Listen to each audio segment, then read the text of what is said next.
Hello, everyone, and welcome to this next Johnny's Ambassadors Expert webinar series for parents. We are so glad you're here. Welcome. I am Laura Stack, the founder and CEO of Johnny's Ambassadors, which was formed as a 501c3 in honor of my son, Johnny, who died by suicide on November 20th, 2019 from outcomes related to delusional and paranoid schizophrenia caused by marijuana-induced psychosis. And our mission is to educate parents and teens on the dangers of today's high THC marijuana extracts on the developing adolescent mind and to get teens to stop dabbing. We are so happy that you are here to join us. In just a moment, I'm going to introduce our expert, Dr. Thurstone. But before I do, I want to point out a couple features of today's webinar.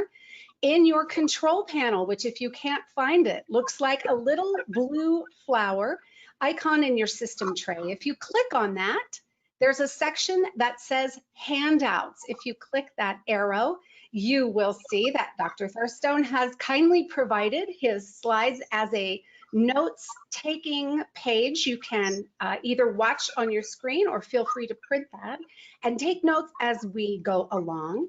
There is also a box that you'll be using today that says questions.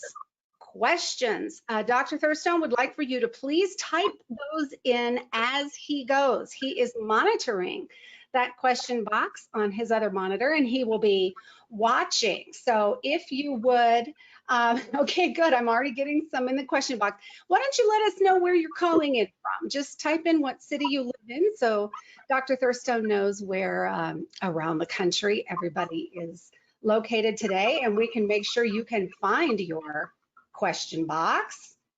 All right, we have Boise, Idaho checking in, Harvard, Massachusetts, and coming your way. Who else is on? From College Station, Texas. Welcome, James. Okay, good. So as you have questions, we will be addressing those throughout and at the end. So as I mentioned, he is monitoring them, so please ask them. And with that, I will introduce Christian Thurstone, MD. He is a board-certified child psychiatrist and is certified in addiction psychiatry. For 18 years, he has been the director of a busy adolescent substance treatment program in Denver, and he currently serves as the director of behavioral health at Denver Health and is a professor of psychiatry at the University of Colorado School of Medicine. Dr. Thurstone has been married for 25 years. He has 2 teenagers himself and is a proud member of the U.S. Army Reserve. Dr. Thurstone, thank you for being here with Johnny's Ambassadors. Laura, thank you for the kind introduction and the kind invitation to be with you here. And thanks to all the participants for joining me today. I see from Oceanside, California, and all around the country. It's truly an honor, and I look forward to our time together. So the title of what I was going to talk about is the blunt truth, and then as I was thinking about it again last night, I wanted to put a little subtitle with bad news, good news. So some of the less good news about marijuana and its effect on the developing brain, but then I want to make sure I end on some very good news and some new research related to prevention of marijuana use and other substance use. So let's go ahead and get started. I'm a child psychiatrist, I'm an addiction psychiatrist. I've combined those two in terms of treating adolescent, young adult substance use for the last 18 years, and I've dedicated my career to research and clinical work in this space. And it just so happens that if you're working with adolescents, the main substance that brings adolescents to treatment is marijuana use. So that's how I developed a lot of experience and expertise in this area. So let's go ahead and start. I put this cartoon in here. Someday when our prefrontal cortices are fully developed, we'll look back on this and shake our heads. And I think that is a nice epitome of adolescence and what adolescence is about. And I wanted to talk a little bit about the teen brain and some of the complexities around that, and then get into substances and the teen brain, and then finish up with some implications, and that's where I'll really focus in on some of the good news that, and I know we have some parents on the call, so I think that's great. Some good news for parents, adults, caregivers, concerned adults around adolescence. So starting with the teen brain, so this is a slide here that just shows some of the changes. We used to think that the brain was fully formed by about age 6, and then we developed this MRI technology in the 1990s, and then in the early 2000s, there were some studies that started showing the changes that the teen brain goes through that we didn't know about previously. And so what this slide shows is the brain from age 5 to 20, and then blue parts of the brain are parts of the brain that are mature. And so you see that the brain matures from the back forward and from the bottom up. And so that's a good thing. That means that things at the bottom of the brain that control how we breathe and heart rate and things like that are well developed at an early age. And then vision, which is in the back of the brain, is also well developed at an early age. And then some of the complexities happen in terms of early adolescence. The brain reward circuit fully develops, and so adolescents can experience pleasure and have the motivation to seek rewards early in adolescence. And then the last thing to develop is top front part of the brain, which is the prefrontal cortex. And that's exactly the part of the brain that would let an adolescent know that taking a baseball bat to a mailbox is not a good idea. So adolescence is a tricky time, and if we, I'm going to come back to that in a second, but if we're talking, focusing just on marijuana use, you know, marijuana, alcohol, tobacco are the big 3 substances that adolescents use, and none of those are good for the developing adolescent brain, but we're focusing mostly on marijuana today. And so all these little pink dots are represent the cannabinoid 1 receptor, or the CB1 receptor, which is where marijuana binds in the brain. And so you see the back part of the brain is the cerebellum, that's in charge of balance and coordination. You see the brain reward circuit here, which has so many pink dots that it turns blue. You see this is the hippocampus here, kind of towards the bottom, deep in the brain. You have the emotion center of the brain with a lot of pink dots. And then you have the prefrontal cortex with a lot of those pink dots. And so this explains some of marijuana's effect. It explains why marijuana can be pleasurable. It has a lot of receptors in the brain reward circuit. It explains how marijuana affects learning and memory there, because there are a lot of pink dots in a part of the brain called the hippocampus, which is important for learning and memory. It explains how marijuana can alter emotions, because there are a lot of pink dots in the part of the brain that's important for emotions. And it explains in terms of its effect on balance and coordination and timing, time perception. Those are the pink dots in the cerebellum. And then it also affects judgment. Those are the pink dots in the prefrontal cortex. And the CB1 receptor is the most common receptor of its type in the brain. And a really important point is that the density of this peaks in childhood and then goes down in adulthood. So this receptor plays a really important role in brain development. So you can see a couple things maybe coming together here that we'll tie together here in a second. This is me, my foot in my Prius, and this is at my image of adolescence, where I have my foot on the gas pedal, and that works great. The gas pedal works really well in adolescence. The desire and ability to feel reward and want to take risks is really fully developed. And then the brake pedal is up on top. That's a small picture.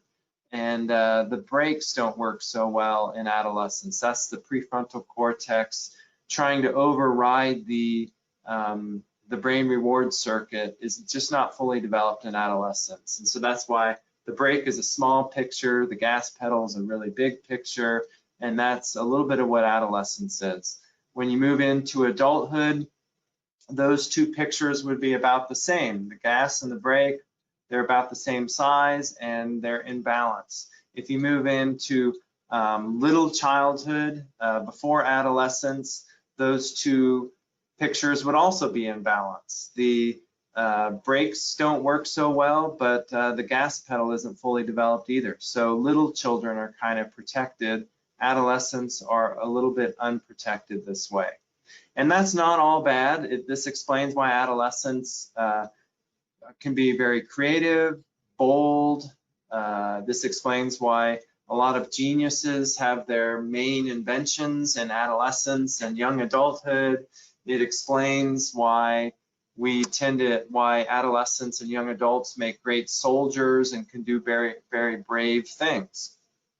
And it explains it probably developed this way because adolescents about, I don't know, 200 years ago or so might have been kicked out of the house at age 14 to find their own way in life and get their own mate. And so it just so happens that in our current society, this imbalance in adolescence creates a lot of complexities for how do we raise adolescents socially, and then the onset of and availability of drugs and other substances has created even more complexity. And I'll talk a little bit about that. All substances of abuse work through this brain reward pathway right here that originally was probably designed to respond to food and sex. And then all substances of abuse, marijuana, alcohol, cocaine, meth, nicotine, they all get into that brain reward pathway and can hijack it in addiction. So that explains some of the complexities around the developing brain and substance use. Wanted to go through this brief exercise with everybody here. And as you look at my screen, I invite you to, in your mind, tell me what color the word is. Do not tell me what color it says it is, but what color the actual letters are. And trust me, there is a point to this exercise here. So just in your mind's eye.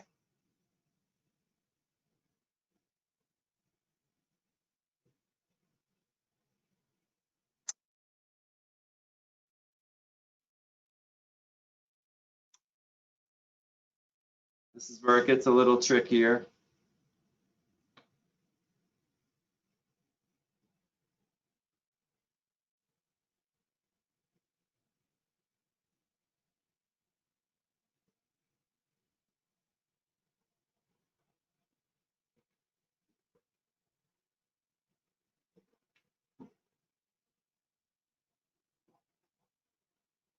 All right, cool. So that was a Stroop test, as it's called.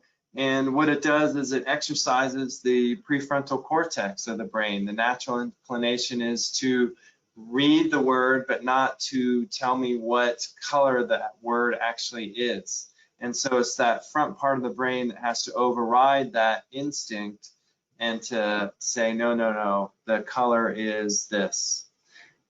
So the point of that is that's the prefrontal cortex right there that we just exercised, and that's the part of the brain that is getting more and more mature throughout adolescence into mid-20s or so. So another part of the brain that's really important during adolescence and that is developing and that has a lot of marijuana or CB1 receptors in it is this structure called the amygdala. And that's really important. You can see the arrow pointing to it there. That's really important for processing fear and emotions, especially as we see them in other people. So for example, this face right here, what emotion do you see here in this man's face? And 50% of 15-year-old adolescent boys would say this man is exhibiting anger. And so, and I don't know, maybe you've had this experience where you're working with an adolescent who perceives anger when there really isn't anger there. So that in part explains that right there. The amygdala, part of the brain important for processing emotions in other people, is not fully developed in adolescence and is under construction. So that's a little bit about the teen brain. Basically, you have brain reward center fully developed, front part of the brain that can override that, not fully developed, explains why teenagers can be so brave, courageous. You got a couple other things here. You have a brain that's under construction and adding substances to it. In general, when something's under construction, you don't want to mess with it. So a woman who's pregnant, a house that's under construction and not fully developed yet is vulnerable. A brain under construction, not fully developed, is also vulnerable. So in general, you want to protect that, nurture it, not add toxins to it. Then another kind of triple whammy that we have here is the very receptor in the brain that helps control this brain development process is the receptor that's targeted directly by marijuana use. And so that's an important concept as well. So not only are you adding substances to a developing brain, but you are adding a substance, in the case of marijuana, that's actually binding to the very thing that's helping to control that brain development process. So that's one of the complexities with respect to, or some of the complexities with respect to marijuana use and the teen brain.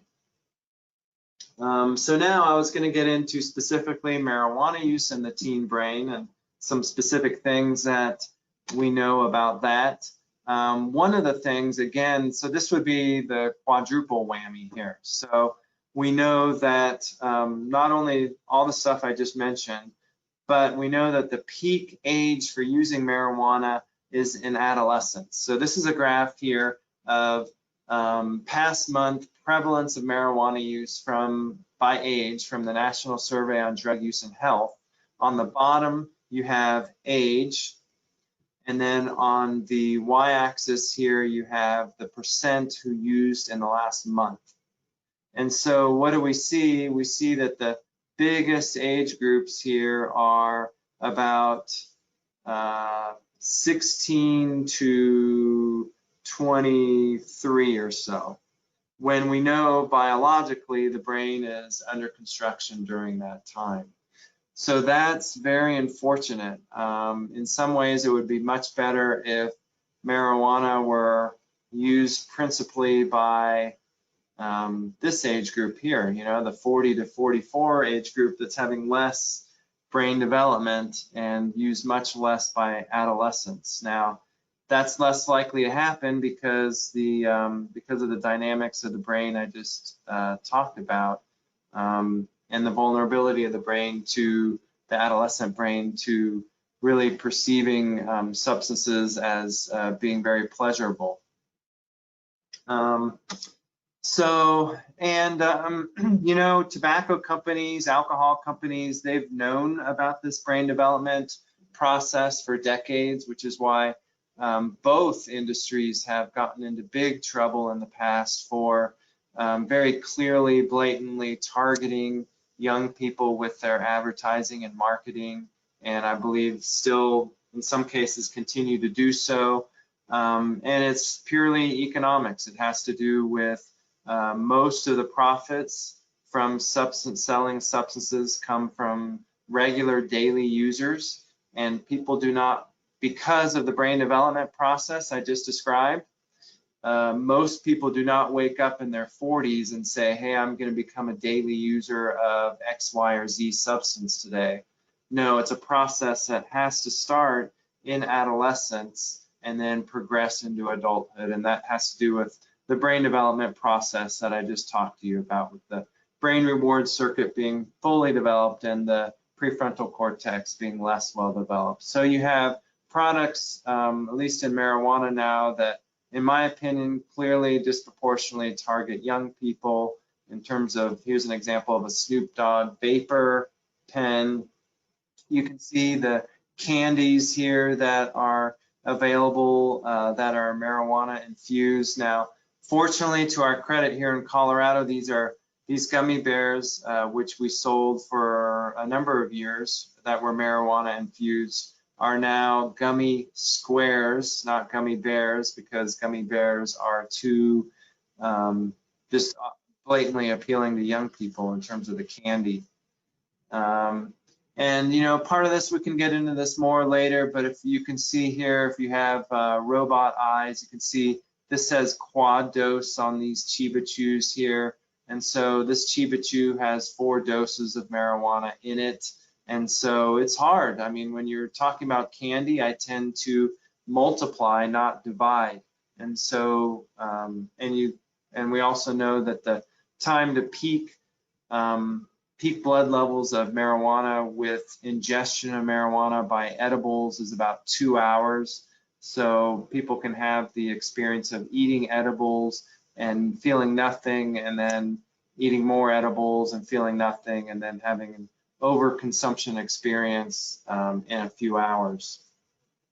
But again, making the point here that we're disproportionately appealing to young people. We have Santa Claus, who is advertising marijuana. We have cartoon characters that are advertising marijuana. We have coupons that are advertising marijuana. And we know that those things disproportionately target young people. I see we have a question here too. Do you frequently see marijuana-induced psychosis and suicidal symptoms in your practice, or would patients with those symptoms be directed elsewhere, i.e. not to addiction treatment first? And I will answer that in depth in a second here. So thank you for your questions, and I'll get back to that. So, all right, cool. So, all right, cool. So that's, again, there's an all-out effort to recruit kids for marijuana, alcohol, tobacco. I know we're focusing on marijuana today, but there's clearly an all-out effort for this, and it's just simple economics and biology here. You know, this is a jewel. Colorado is #1 in the country in terms of teen vaping of nicotine. And just this week, I heard a story on NPR that rate has, that's 2 years in a row now. So that also goes, and you can see that applies to young people as well. These are kind of cool USB cartridges that are easy to kind of hide and use in a covert manner, and bright colors, and coming in sweet flavors like mango. You see this jewel here that's on the screen is mango flavored. And again here, now kids don't look until you're 21. But the truth of it is that there's an all-out campaign on the effort of, I think, the alcohol industry, this is my opinion, to recruit kids, and it makes sense from a business perspective. All right, good. So now we're getting into this question here that somebody asked around anxiety, depression, suicide, and psychosis and marijuana use specifically. So, so if you look at the literature and the guidelines, everybody will say there are mixed findings with respect to anxiety, depression, and suicide and marijuana use. And what disappoints me about some of those reviews is that the devil is really in the details, and you really have to look at the details of a study to tease it out, as opposed to just saying the literature is mixed and throwing up one's hands. So to go through this here, there's very clear associations between marijuana use, adolescence, anxiety, depression, and suicide. The exact nature of the relationship is still up for grabs. Is it a causal relationship? Like, does marijuana cause anxiety, depression, suicide? We're not sure yet. So stay tuned on that, and please invite me back if you like the way I speak, and we'll talk more about this in depth. But a couple things we can tease out. So acute marijuana use can cause anxiety. So it's very clearly described that people sometimes use marijuana and have a panic attack, get paranoid, anxious while they're high. And so that is very clear as well. Another thing that's very clear is that anxiety is a symptom of marijuana withdrawal. So 2/3 of adolescents presenting for treatment of their cannabis use disorder or their marijuana addiction have physical dependence to marijuana. So marijuana doesn't just cause psychological dependence, it also causes physical dependence. Physical dependence is tolerance to the substance and withdrawal from the substance. Depression, similarly with that, the findings are not, there's clearly an association. We don't know exactly what's causing the association though. So with that, we know, for example, that some people feel very depressed when they're high. Some people feel happy when they're high, but some people feel depressed when they're high. There's also the concept too that when adolescents are using marijuana, they're missing out on some other things, and that can lead to some depression as well. And it also, if people are using anxiety and depression, or using marijuana to cope with anxiety, depression, then that can become a cycle in and of itself, because anxiety and depression are part of life. And if people don't learn how to handle it, cope with it, especially as an adolescent, young adult, then that's really going to be difficult later on in life. Definitely an association between marijuana and suicide. Again, what is the relationship? Is it causal? We don't know yet. So stay tuned on that as we get more data, and I'm going to talk about that in another slide here.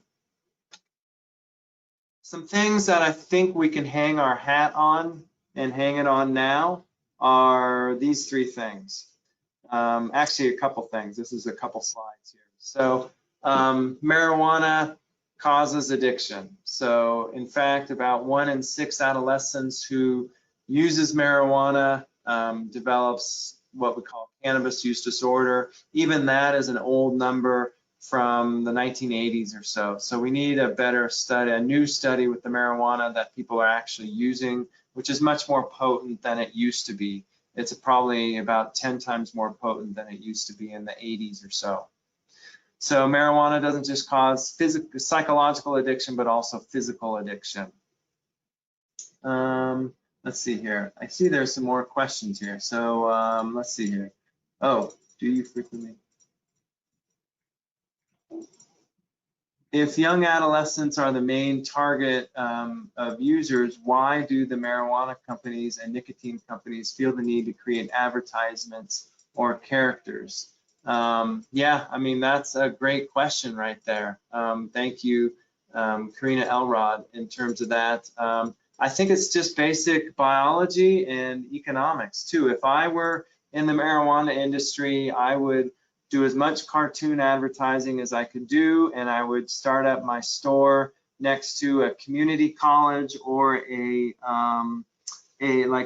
alternative high school or any high school. And it's just economics that if, you know, most of the profits come from, with respect to alcohol and tobacco, we know that 80% of the profits come from about 10% of the users. 80% of the profits come from about 10% of the users, and those 10% are daily or near daily users. And how do you develop a daily or near daily user? You develop that through getting to somebody when they're young, because it just won't happen if somebody is a little bit older. Heavy marijuana exposure starting in adolescence predicts an 8-point drop in IQ from 13 to 38 years. There's a little bit of debate about this. It looks like using marijuana 50 times or less during adolescence is not associated with a drop in IQ. It looks like using marijuana starting in adolescence and continuing to use it into adulthood heavily. What do I mean by heavy use? that's 3 to 4 times a week, is associated with a drop in IQ. And it's an 8-point drop, which is right on par with the amount of drop that you would see with lead, for example, pediatric lead exposure. So I think that's an important thing that we'll talk about in a little bit as well. Twofold increased risk of psychosis in adulthood. And this is where I think I'll get to, is it Christine Miller's question about psychosis? And yeah, and about how we treat that, because that's a most excellent question. So this we can really hang our hat on. There's new papers coming out almost every month in the scientific literature about this, showing that dating all the way back to 1987 was the first paper that adolescent marijuana use predicts a 2 to 4-fold increased risk of psychosis and schizophrenia in adulthood. It's dose dependent, so the more marijuana people are exposed to, the greater the risk. And there's a couple things with this as well. So people who develop schizophrenia or people who use marijuana,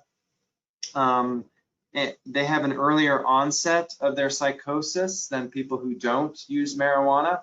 So that's a bad prognostic indicator for schizophrenia.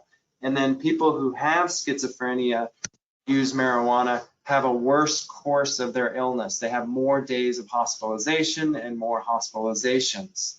So it's really a triple whammy there with respect to psychosis. It looks like it predicts psychosis. It looks like it predicts an earlier onset of psychosis, and it predicts a worse course of the illness once somebody has schizophrenia. I will say, as in the clinical world, we see this all the time, very sad cases of adolescents using high potency marijuana and developing psychosis and schizophrenia that is very difficult to treat. Now, this is anecdotal. This is my experience and the experience of all the colleagues that I've talked with, that it's just it's a different type of psychosis that is hard to treat, doesn't seem to respond to medications the way different types of psychoses respond to. I'm attending on the inpatient unit right now and am taking care of an adolescent, 17 years old, from a great family and a great upbringing and smart and athletic, and a heavy marijuana user in adolescence, and now with a really terrible, hard to treat psychosis. And that connection is very real and very painful for the people who and the families who go through that and experience it. And so that's one thing why Christine Miller's question is so good and timely. So for years, the mental health world and the substance world have been separated, and you go to treatment for one or the other, but not both. I have spent my entire career trying to integrate and bring those two fields together, the mental health field and the substance treatment field together. Why is that the case? That's the case because 80% of adolescents in substance treatment have co-occurring psychiatric issues. And number one, so they occur together.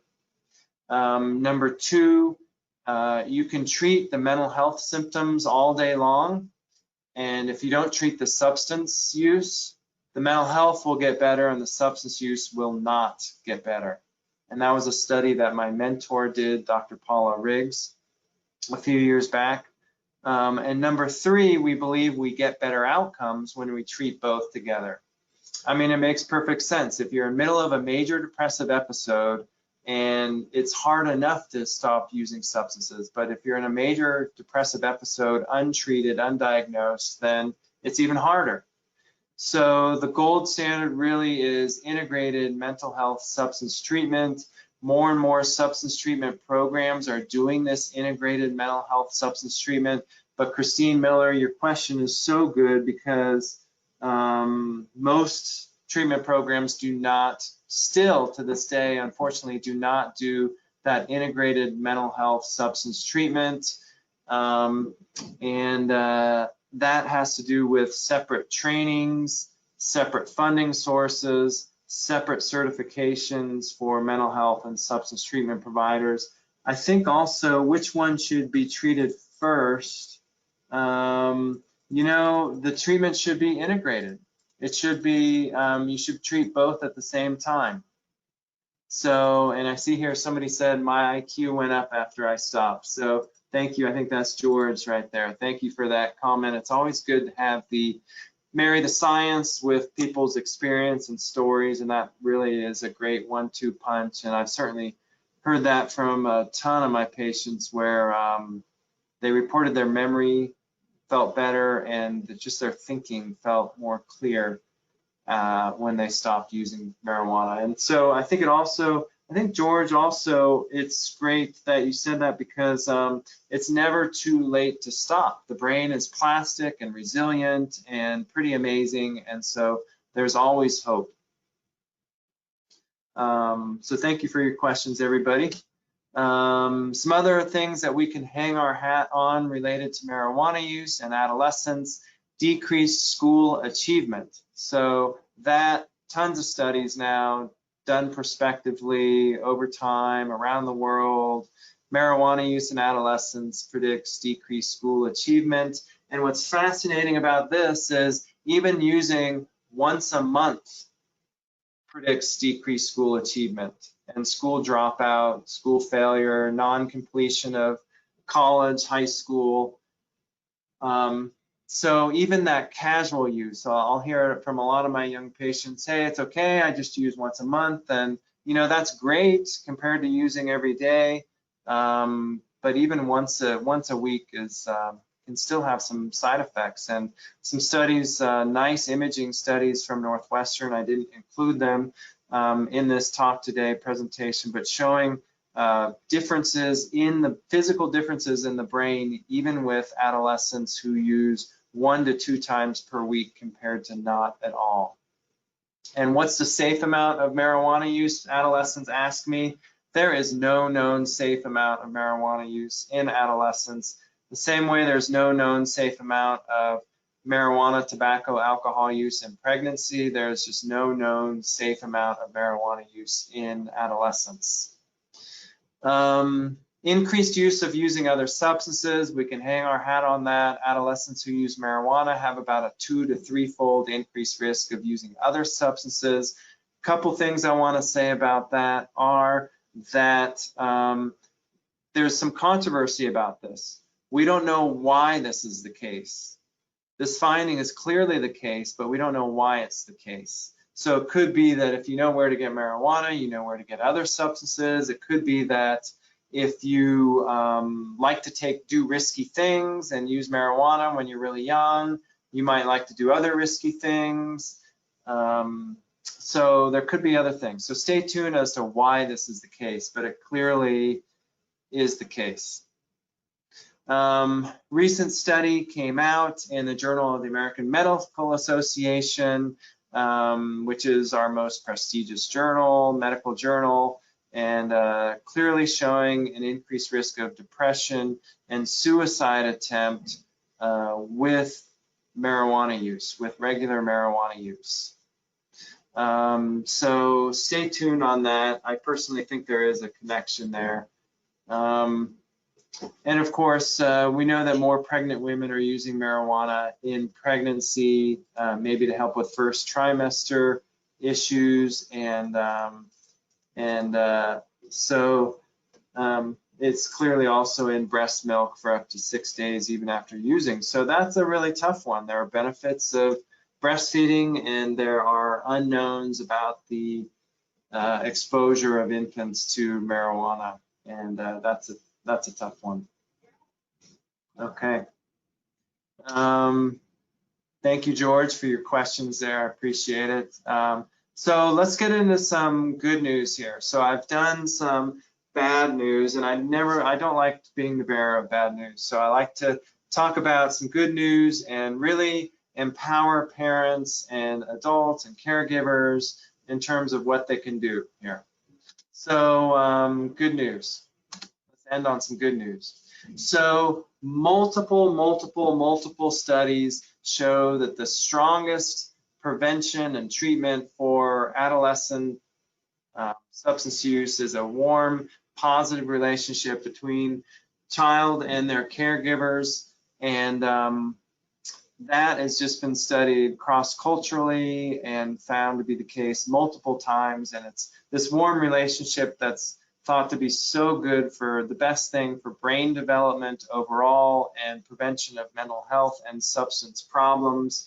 I do want to stop here 1 second and just say the converse is not necessarily true. So if an adolescent has a marijuana or mental health problem, it doesn't mean that the relationship is bad.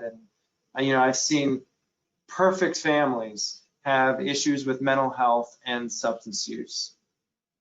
So I don't mean to imply that in any way, but I am saying that the strongest tool we have, although it may not be foolproof, is a warm, positive relationship with a caregiver. So I want to talk a little bit about that and flesh that out a little bit.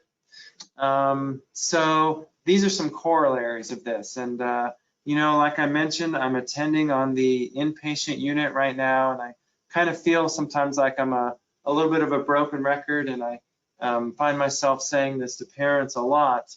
But the adolescents want to be understood, not fixed. And I think we all feel that way. I think all human beings, we want to feel understood. We don't want to necessarily be fixed like you would fix a car.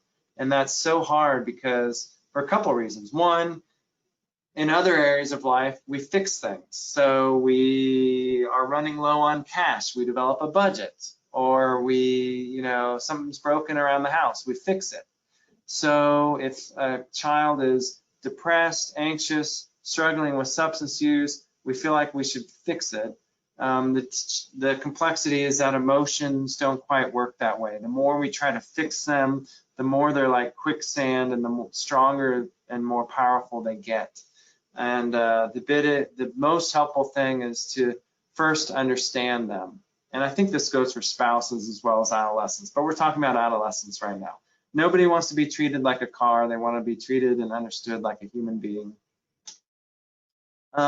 This is a big one that I see with parents and adolescents. Emotions are, and these are all corollaries of the same thing. I'm saying the same thing over, but in a different way, from a different perspective, a different facet. Emotions are there to be validated. So I encourage parents all the time. I can understand why you would feel that way because.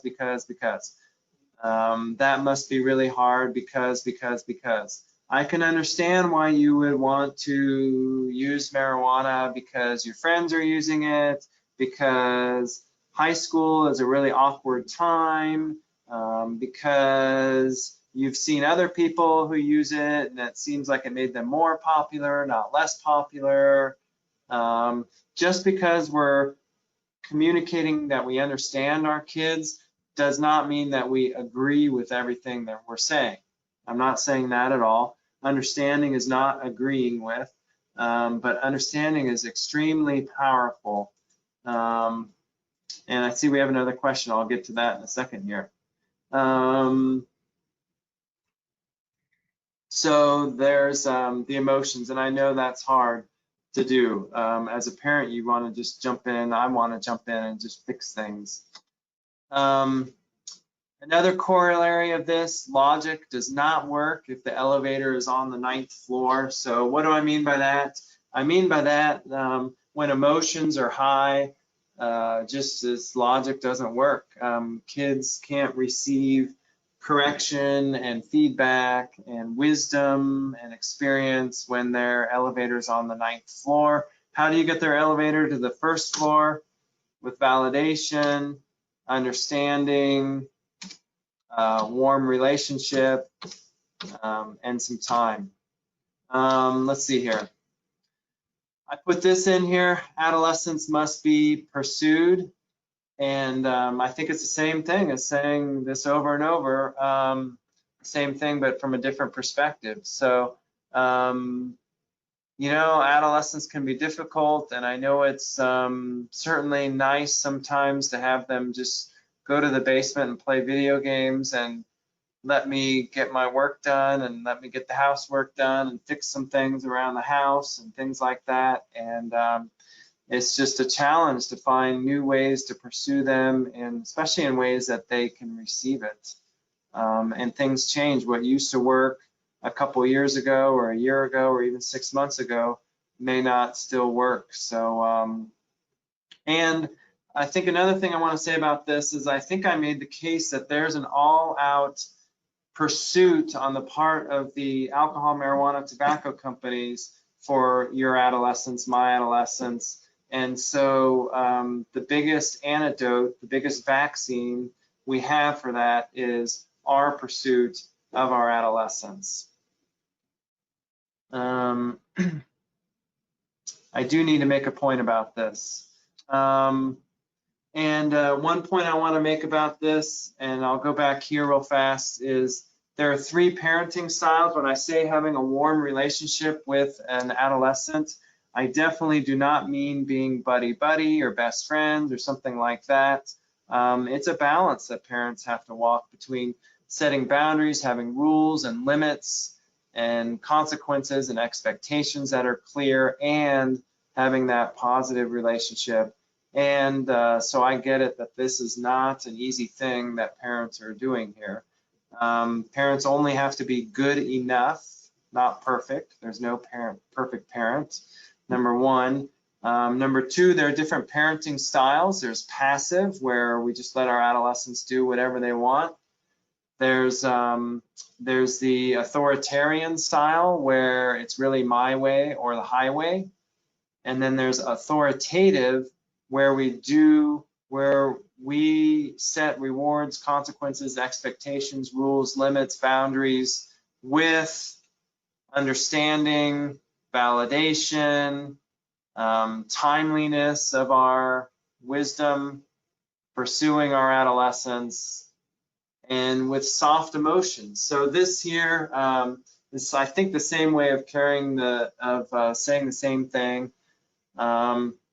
It's easy to express the hard emotions of anger, anxiety, exasperation, frustration, nervousness, worry. Problem is, those tend to lead to a cycle of defensiveness, anger, anxiety, exasperation, frustration, worriness. Whereas some of the softer emotions, if we can express those with our family members, really carry the day, really help us get the elevator to that first floor. And usually they're what's underneath these harder emotions here. So those would be things like fear, guilt, helplessness, sadness, shame, can be some of the emotions that carry the day if we can focus on those. Let's see here. Unconditional love. I had a parent the other day who told his son that I love you even when you do drugs, even when you use substances. And he said that was the most difficult thing he has done, one of the most difficult things he has done, because he so disapproves of it. Yet at the same time, it was extremely powerful for his son. And there's a concept in psychology that we come towards people the more they accept us unconditionally.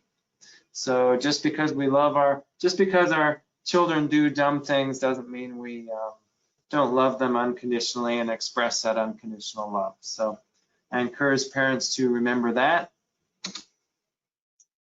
This is a story here, you know, treatment works. Treatment works, and the sooner we get people in treatment, the better outcomes we get.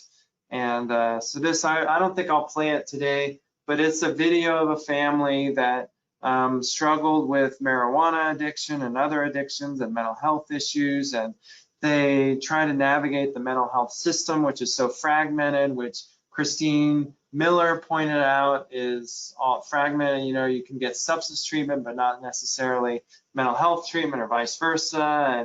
And it really is a beautiful story of how this family found help, got better, and has a nice outcome. So I I just want to say that. Treatment works even in the age of marijuana legalization. Treatment still works powerfully. Even in the face of all this commercialism towards substance use and normalization of it, treatment still works. And we've published that paper about how we're still getting the same outcomes we always did. So I want to summarize some things, and then we'll open it up to all the questions and concerns that people have. So please type away the questions, or we'll figure out another way to have a back and forth around that. So let's see here. So just to summarize, adolescent brain is clearly changing, and it's changing fast and in important ways that we want to nurture it. Stay tuned if you want to invite me back. We also know there's a fair amount of changes that happen in the parent brain. So that's a new concept, the parenting brain, that also is a thing that has physical changes. But the adolescent brain is changing and changing fast. We want to nurture it. Substance exposure is bad for the adolescent brain. With respect to marijuana, the main things we worry about, well, we worry about addiction. 1 in 6 seem to develop addiction. We worry about school achievement. We worry about IQ with heavy use. And one of the main things we worry about is psychosis. This connection with psychosis and schizophrenia is real. And I do not want to be the person who's playing Russian roulette with that one there. And then this connection between depression and suicide is real, although we need some more data to really understand that relationship clearly. And then the third thing I want to stress today is that caregiver attachment, parent attachment is the strongest medicine we have to prevent adolescent marijuana use and other adolescent problems. That warm, loving, attached relationship. Some of you may be familiar with this whole attachment literature, which started in the early 1900s with experiments of monkeys and giving them a mother made of metal, and those monkeys didn't do well. And then we gave, the experimenters gave the monkeys a mother made of soft cloth, and the monkeys did well. And since then, that's emerged a whole literature of how caregiver attachment is really a strong antidote to adolescent mental health issues. So with that, let's see here, further resources. I have a website, drthurstone.com, that I try to keep updated with lots of information. I have a book that I wrote for everything I want parents to know about and understand about substance use and preventing it. And that's available on Amazon. And we'll take any questions, comments, concerns. I see there's some questions in the question box. Yeah, George loves the research links. Thank you, George. And let's see here, what else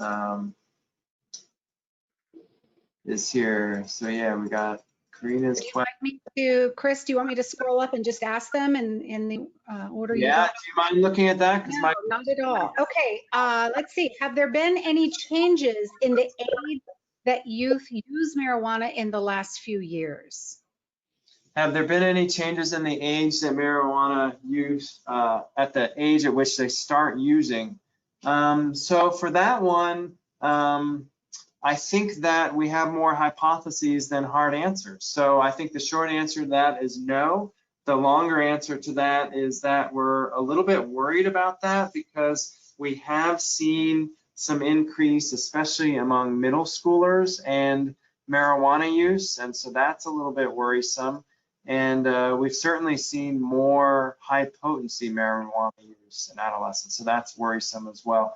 But the exact age of first onset of marijuana use, I have not seen. Somebody on the call may know more about this, but I have not, to my knowledge, seen that average number has gone down recently. Okay, great. Any insight, Chris, as to why politicians and media tend to ignore the dangers that doctors and research warns us about? Do you have any thoughts about how we can change that attitude? So I think, yeah, thank you for the question. I've been around in this whole policy around marijuana specifically for over a decade now, and learned a few things. And I think it's about money. I mean, I think there's big money involved for certain individuals, and then that money, what we have is a cycle of getting the young users who turn into heavy users, who turn into profits, who turn into marketing and advertising, that turns into also money for lobbying efforts and campaign contributions. And we even presented some data a couple years ago at a grand rounds in which we found that state representatives who received marijuana industry money were more likely to vote favorably on marijuana industry related topics. Mm-hmm. So I think it's about money. And I think the anecdote, a couple thoughts I have on that are, one, we need science and we need stories. So that's why I think it's so cool that I was talking Brainiac science and George is talking about his experience. And I think that's a 1-2 punch. The only other thing I'd say about that is that in the 1970s, we were kind of in the same spot we're at right now in terms of marijuana use. And what turned the tide back then were parents and parent involvement and parent stories. And some of what's made that a little bit more complex now is that I think parents are a little more stretched than they used to be in terms of both parents working and working long hours. And so it's been harder to mobilize parents this time around. So those are some thoughts I have. Excellent. Okay, thank you. As we know, marijuana is known as a gateway drug or a passage drug to other potent drugs such as cocaine, meth, shrooms, etc. Therefore, how can we draw a conclusion that marijuana is the reason for the teen suicide and not a helper to the other drugs that may be having a high impact on youth adolescents? Such a great question. And this is exactly why the data are mixed on this, because you have this bowl of spaghetti here. You have a bowl of spaghetti that includes a little bit of marijuana use, maybe a little bit of nicotine use, alcohol, maybe some other substances.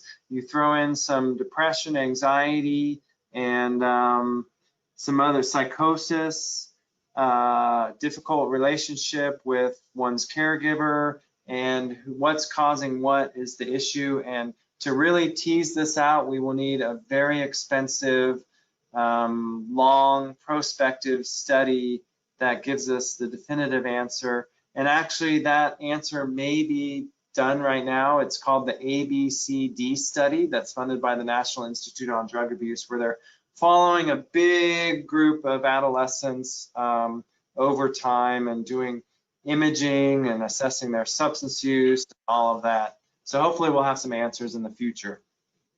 Excellent. And we have a couple more minutes, and hopefully we can maybe do just a couple minutes more. Since we know that there is no safe amount of usage for marijuana, how are we able to give dosages for medical use? In other words, if there's no safe amount, how do we calculate the right amount to give to a patient? Such a great question. So for adolescents, I'm talking adolescents, there's no safe amount when it comes to tweaking the adolescent brain. So when I think of medical use, I think mostly of the adult population. And the truth is, we don't know for adults either what the safe amount. The whole medical marijuana industry developed before the studies were even done. So we're starting to develop that, although there are some products. So Epidiolex is CBD or cannabidiol that has been properly studied through phase 1, 2, and 3 of drug development with the Food and Drug Administration. Sativex is another medicine that's being developed, not yet available. So hopefully that answers the question with that. The short answer is, even with medical, we don't know yet. Thank you. Are there any studies that show a positive correlation between parents teaching children moral principles and guidelines to help them make good decisions and prevention of use? Yes, thank you for the question. So parents may not think they're influencing their kid because kids will shrug their shoulders, say, yeah, whatever, be silent treatment. But parents have a profound impact on their adolescents, and religiosity is one of the most protective factors for adolescents and substance use. So it doesn't work the other way, like just because somebody's using substances, doesn't mean they're religious enough, but we know that religiosity in general really is protective. And that's actually thought to be one of the biggest reasons why marijuana use is much more prevalent West Coast, Northeast, which are two areas of the country that are much less religious and traditional than Midwest and Southeast. So the short answer to that question is yes. Okay. Those of us who are familiar with the Woodstock weed versus today's THC, why exactly is the higher potency marijuana worse for the adolescent mind? That's such a good study. So there are some studies that have come out, especially from the UK, showing that high potency marijuana significantly predicts onset of psychosis, significantly predicts early onset of psychosis. We know that the risk between adolescent marijuana use and psychosis schizophrenia is dose dependent. So if people are using higher doses of marijuana, they're getting more exposure during that time period. And then the final thing to say about that is that high dose marijuana can make people like acutely psychotic and paranoid, just like that. And there have been some very tragic cases that have happened around that with people ingesting high dose marijuana and getting psychotic and paranoid. Wow. Okay. Thank you. Do you have time for a couple more questions? Sure. Yes. All right. A question on the increase of dabbing, waxes, and vape oil. You mentioned the ages of 16 to 23. How do we keep them from doing it? Should we drug test them? Yeah, that's a great point. So I think there's multiple layers here. One, we want to increase the perceived harmfulness of marijuana use. So we got to get the accurate information out. That's what we're doing. Two, we want to decrease the availability of the marijuana. So that on a policy level, one of the best things we could do is get rid of medical marijuana in Colorado and just have recreational, or ideally not even recreational, but it's that most of my patients, almost all of my young patients, get their marijuana from a medical source for which you have to be 18 years of age. About 50% of 18-year-olds are still in high school, and so they can share with all their high school friends. So that's been an issue. I think we talked about the importance of the relationship. Should we drug test kids?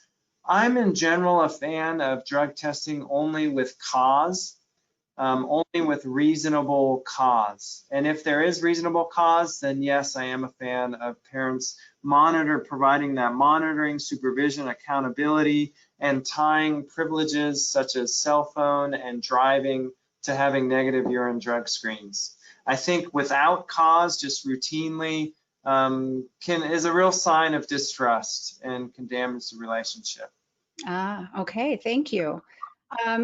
In Colorado, where weed is glamorized and we should teach them that it's harmful, how do we teach them the healthy fear that you just mentioned? Ideally, it's something that starts when they're about 5 years old with the conversation that drugs are bad. And that kind of conversation continues into middle school, when you might start talking about some of the complexities of substance use. And then in high school, the conversation is more like, do you have friends who use substances? What do you think about it? What have you heard? What do you know already? Can I tell you what my main concerns are? It's more of a give and take like that. So it's an ongoing conversation, ideally starts young and continues into young adulthood. Okay. Just a couple more questions. What do There you is one thing I want to say about that, Laura. In general, I'm not a fan of parents sharing their stories about substance use until the adolescent is well into young adulthood. I've seen and heard too many adolescents in treatment with me tell me, my dad smoked marijuana and he turned out great. So if I just encourage parents in general not to share their own war stories, especially with young adolescents. So parents can be part of the problem, especially if the concentration of THC was 3% back then. Right. It's a different weed. Okay. What do you think of the idea of widespread training for parents to learn motivational interviewing techniques to try to help influence their kids to get treatment and quit using marijuana? What a cool idea, and what a cool research idea that would be. So I think it's a fabulous idea.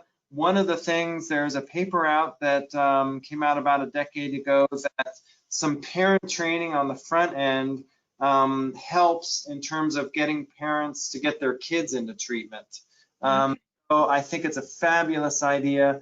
And the concepts that I shared around that warm, positive relationship, validating feelings, they all overlap with motivational interviewing. So whoever said that comment, feel free to reach out to me. I love that idea and would love to be a part of it. I'm part of a motivational interviewing network of trainers, and motivational interviewing is something I really love and resonates with my values and styles. So I love the idea. Wonderful. Well, it's a little known fact that Dr. Thurstone is on the Johnny's Ambassador Scientific Advisory Board, so perhaps there's something we can do as an outreach for our nonprofit. If you have a couple more minutes, my 19-year-old son, David, died by suicide, in December of 2018. He had ADD and felt marijuana helped him. He believed the incorrect information available on the internet that praised the positive benefits of marijuana for almost any condition. And he was deceived into using it, which this gentleman believes resulted in his psychosis and suicide.